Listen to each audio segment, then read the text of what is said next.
Good morning dear students, कैसे हैं आप सभी लोग। आज मैं आपको चैप्टर नंबर 3 एक्सप्लेन करूंगी हिंदी सेकेंड में। लेकिन उससे पहले मैंने जो 2 चैप्टर आपको पहले एक्सप्लेन किए थे उनकी एक छोटी सी समरी बता देती हूँ। आपका पहला चैप्टर है भाषा, लिपि और व्याकरण। इसमें हमने भाषा के बारे में जाना कि भाषा क्या होती है।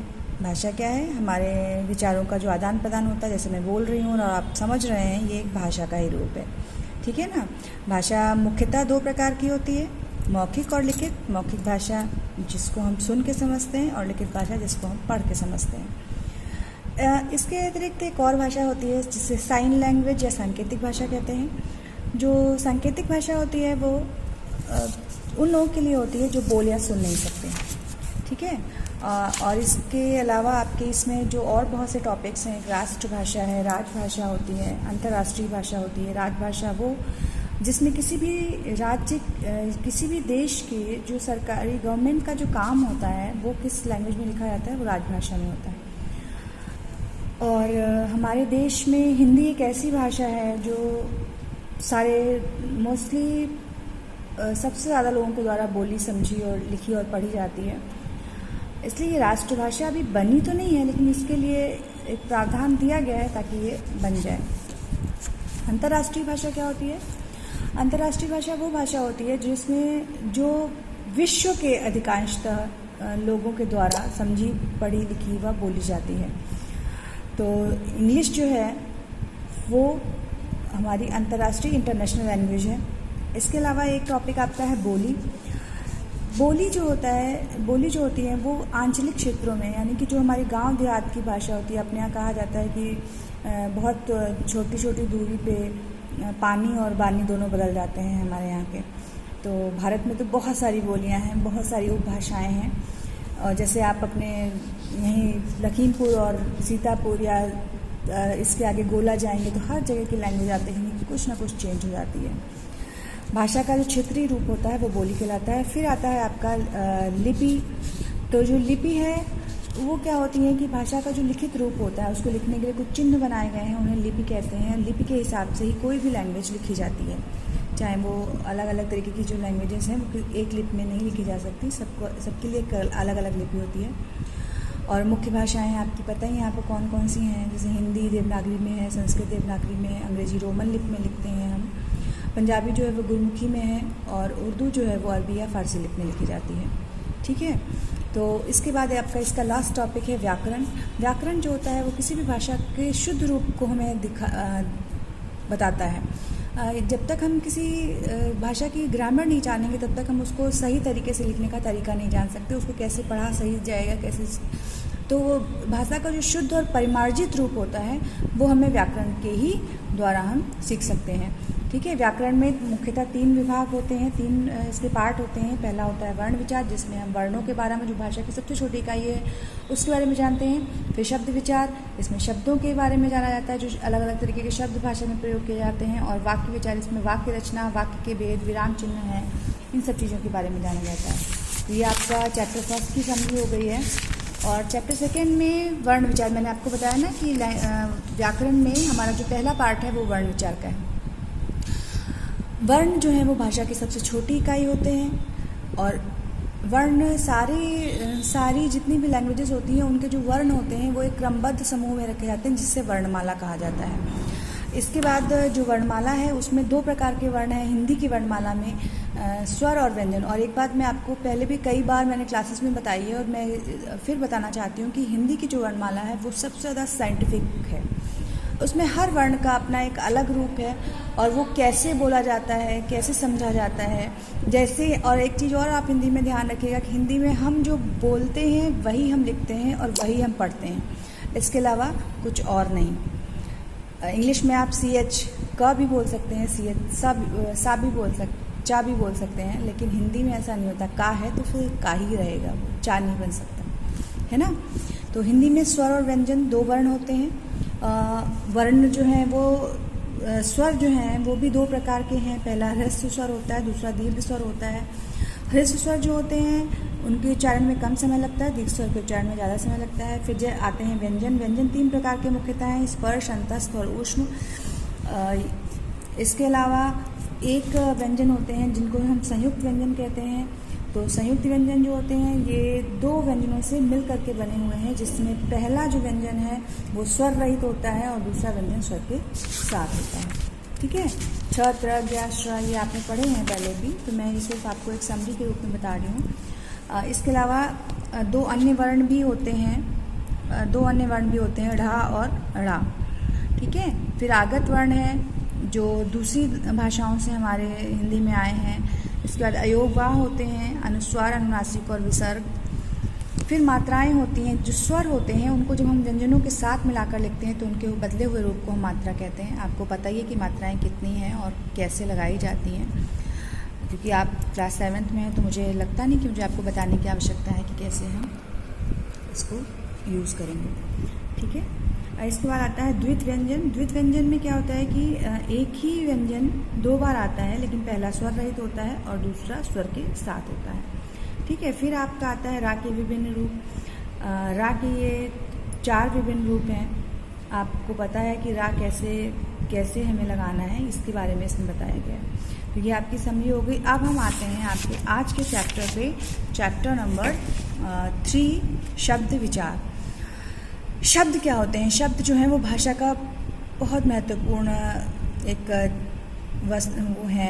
शब्दों का भाषा में बहुत महत्वपूर्ण स्थान है। शब्द वर्णों से मिलकर बनते हैं और वर्णों का मेल ऐसे नहीं हो सकता कि हम कैसे भी रख दें सारे वर्णों को और बन गया हमारा शब्द। वर्ण का एक अर्थ भी निकलना चाहिए, यानी कि जब हम वर्णों को एक सार्थक मेल करते हैं, 2 या 2 से ज़्यादा अधिक वर्णों को, तो हम उनका क्या करते हैं, उसको क्या कहते हैं, शब्द कहते हैं। ठीक है, इसका नेक्स्ट टॉपिक है पद। शब्द जो होते हैं वो जब वाक्य में प्रयोग किए जाते हैं तो उसे हम पद कहते हैं।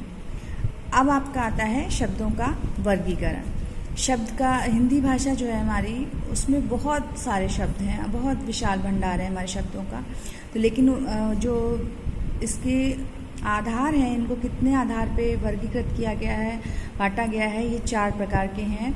उत्पत्ति या स्रोत के आधार पर, रचना या बनावट के आधार पर, अर्थ के आधार पर और प्रयोग के आधार पर। तो पहला आता है उत्पत्ति या स्रोत के आधार पर। उत्पत्ति या स्रोत के आधार पर शब्द 5 प्रकार के होते हैं। पहला तत्सम, फिर तद्भव, फिर देशज, विदेशी शब्द और मिश्रित शब्द। तो पहला तत्सम शब्द, आपको पता ही है कि हिंदी जो है वो संस्कृत भाषा से बनी हुई है।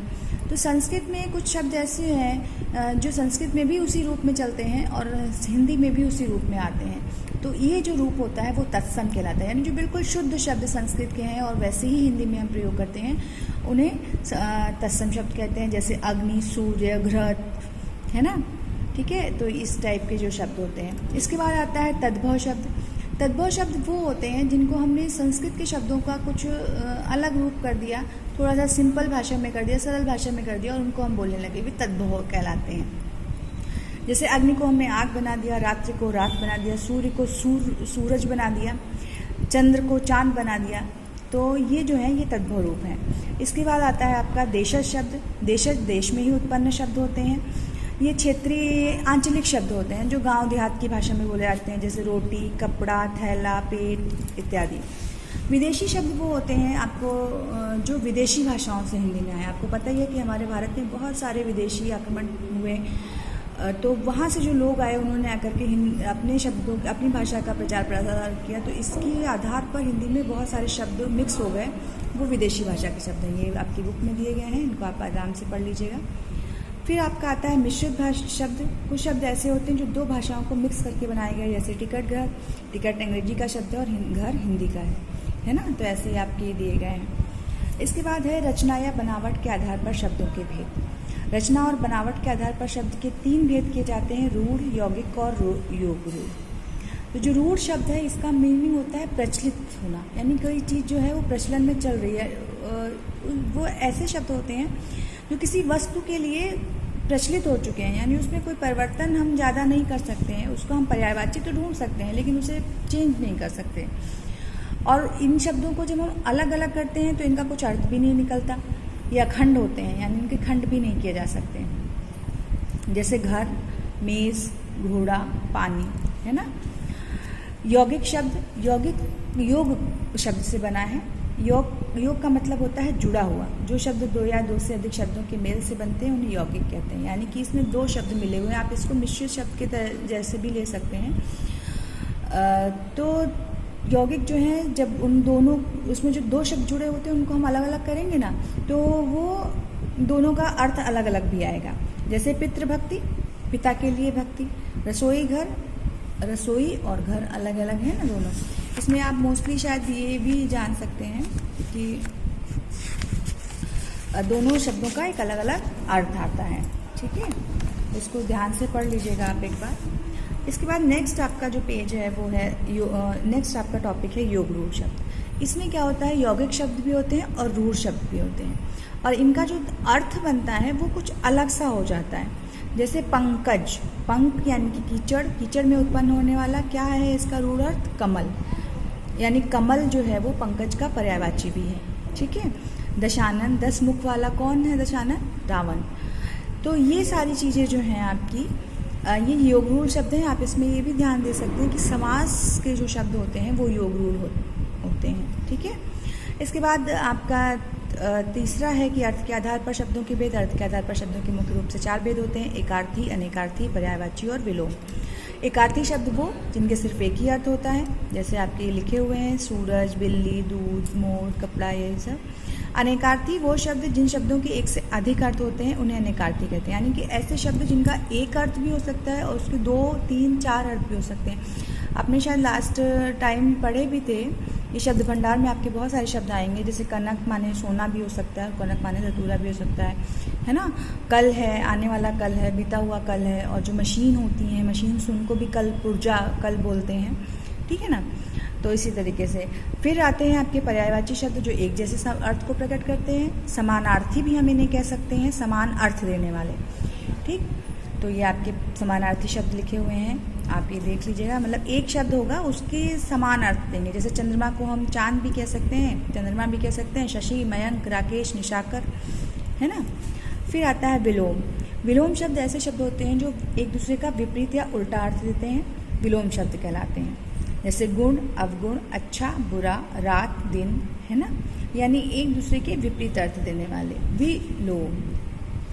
इसके बाद आपका चौथा और लास्ट आधार है प्रयोग के आधार पर शब्दों के भेद। जब हम शब्दों को प्रयोग करते हैं तो वो कैसे हो जाते हैं, तो उसमें 2 प्रकार होते हैं, विकारी और अविकारी। विकारी शब्द जब हम वाक्य में प्रयोग करते हैं तो उनके अर्थ में परिवर्तन आ जाता है।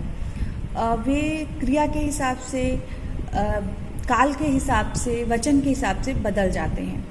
जैसे लड़का शब्द है, इसको अगर हमने एक बच्चे के लिए यूज़ करें तो लड़का पढ़ रहा है। ठीक है। और अगर 2 या 2 से अधिक हैं तो लड़के पढ़ रहे हैं। यानी यहाँ पे क्रिया भी चेंज हो गई और संज्ञा शब्द भी चेंज हो गया। इसके बाद है अविकारी शब्द। अविकारी शब्द क्या होते हैं, जिनको हम इन शब्दों को जब हम वाक्य में प्रयोग करते हैं तो ये शब्द अपना रूप परिवर्तित नहीं करते हैं, चाहे कोई भी वचन हो, चाहे कोई भी लिंग हो, चाहे कोई भी आपका काल हो। ठीक है। जैसे मैं कल वहाँ गया था, ये भूतकाल है। हम कल वहाँ गए थे, है ना, ये भूतकाल है। लेकिन हम कल वहाँ जाएंगे तो वहाँ शब्द जो है वो वही रहा, बाकी आपका सर्वनाम चेंज हो गया और आपकी क्रिया भी चेंज हो गई, परिवर्तित हो गई। ठीक, तो ये सारे शब्द जैसे कब, क्यों, कहाँ, कैसे, जो प्रश्नवाचक चिन्ह होते हैं या जो बीच में जोड़ते हैं, जिनको आप इंग्लिश में प्रीपोजिशन कहते हैं ना, समुच्चय बोधक, तो शायद आई होप सो, वो सारे जो शब्द हैं, क्यों, ऊपर, नीचे, क्योंकि, किंतु, परंतु, ये सारे शब्द क्या हैं, अविकारी शब्द हैं। तो आपका ये चैप्टर नंबर 3 मैंने आपको एक्सप्लेन कर दिया है। आप इसको अपनी बुक में अच्छे से रीड कर लीजिएगा और फिर मैं इसके क्वेश्चन आंसर्स आपको, अभी मैं हिंदी सेकेंड में, मैंने आपको एक भी चैप्टर के क्वेश्चन आंसर्स नहीं भेजे हैं, मैं जल्दी आपको सेंड करती हूँ। और आप अपने वर्क को फेयर कॉपी पे खूब साफ साफ और अच्छा लिखिएगा। ठीक है। और अपनी पढ़ाई जो है वो बहुत अच्छे तरीके से करते रहिए, घर पर रहिए, सुरक्षित रहिए। Till then, bye bye.